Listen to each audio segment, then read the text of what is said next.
Shoulder ko naman noon. Okay na. Okay na. Okay, yan. Kayo yung Ito mga naman. living witness. Dito naman sa nyo, mayroon siyang bone spar. Ano bang ginawa nyo? May ginagawa akong nag-costume, yung alam mo rin, siyempre magyara. Pinipilit. Parang may naramdaman akong tumusok sa loob.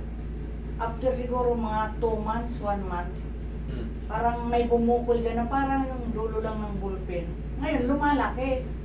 Ito, sumasakit na. Minsan, hindi ko magano, no? Kasi kahit ganyan. Sorry po. Hindi ko magano. Pero ano ba naman, may spar lang naman makikita rito eh. Ayan, ayan spar. Ano yan? Spar. Saka ito pag Spar. gano'n, ganyanin mo. Ayan, sasaktan kayo. May, pag dito. Yan. Pag gano'n. May pumipintig. Oo. May parang pag ginanyan ko, masakit. Oo, masakit. Kunting ganon, masakit. Pero minsan ito, may gaya kanina, nang tulog ako po ganyan, kung hindi ko ganyan, hindi ko mabalik, masakit. Naglalak. Pag hindi mo hinatak ng pag di ba balik? Minsan lang. Ano nga to, Dicker Vein to, ma? Tingnan mo. Oh. Ngayon okay yan. Gusto may Okay yan? Pag pababa, masakit. Hindi, ito pag ganon, yun, saka pag ganon. Pag ginanyan, Pag masakit. ganon, hindi. Masakit yan, saka pag ganon.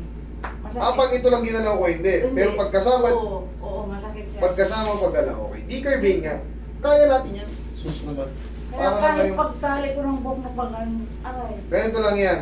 Tuturuan ko lang kayo ng kasunod na ano. Kasi ito, hindi talaga siya masisiro-zero. Magaganon mo na yan. Parang pero may maiiwan ng konti. Tapos tuturuan ko lang Kaya kayo. minsan sumasakit yan, mula dito. Kasama na yan. O, hindi Parang kasama. nangangalay. Sige. Madali lang naman to. Ang tawag dyan is Dicker Vein. Ano yun? Ugat. Medical term yun, Dicker Vein. Pilay sa ano? Pilay sa boundaryhan ng hinlalaki at radius. Baka nga kung Dicker may Vein ang naipit tawag ugat doon. kaya. Ha? Ugat na naipit. Ganun na rin po. Pero ito, wala to. Sisiw lang to para ka lang. Ganun lang, masakit. Kumain Pero ng- pag ganun, wala, okay. Para ka lang kumain ng ano dito. Icing. Roy Baking Magic Pow. May bukol pati kasi na ano. tumutubo. Walang problema yan. Ang problema natin yung pag ginanya. Oo, Matalim. Pag ginanya mo. para maihihi. Mamaya, may mararamdaman ka dyan pag ginanon mo. Kaya na. Pero may pain pa ng konti. Anong gagawin natin para mawala yung pain ng konti na yon? Ganito lang gagawin nyo. Kahit hindi siya tumunog, tandaan nyo, ganyan lang, gagalawin nyo lang siya ng ganun. Kahit hindi siya tumunog, kahit hindi siya tumunog. Okay? Kahit hindi siya tumunog, tandaan nyo yan, hatak-hatakin nyo lang day by day. Tapos, dire-diretso na yon. Pag ginaganyan ko, para bang gumaganyan siya, para kang nakukulog.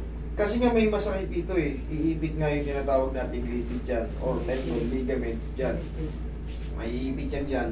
Siyempre magkikreate ng pain. Siyempre pag dinagdagan pa yung puwersa o may tumulak na gano'n, Pero, tanggal yan. Madali lang yan sa totoo lang.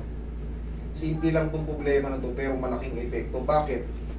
Kamay natin ang panggamit sa lahat ng bagay. Yun nga eh. Oo. Alangan abutin mo yan ng bibig. Yan talaga lahat. Okay? Kahit anong bagay na gagawin Kahit mo, kamay. magaganyan ako, may tali dito. Lahat yan. May inom lang ako ng Paano mo ngayon? Magtali ka ng buhok ngayon. Oo. Okay? May maiiwan dyan. Tumunog. Basta, ganun lang, ayan ulit Di kayo. Shoot mo.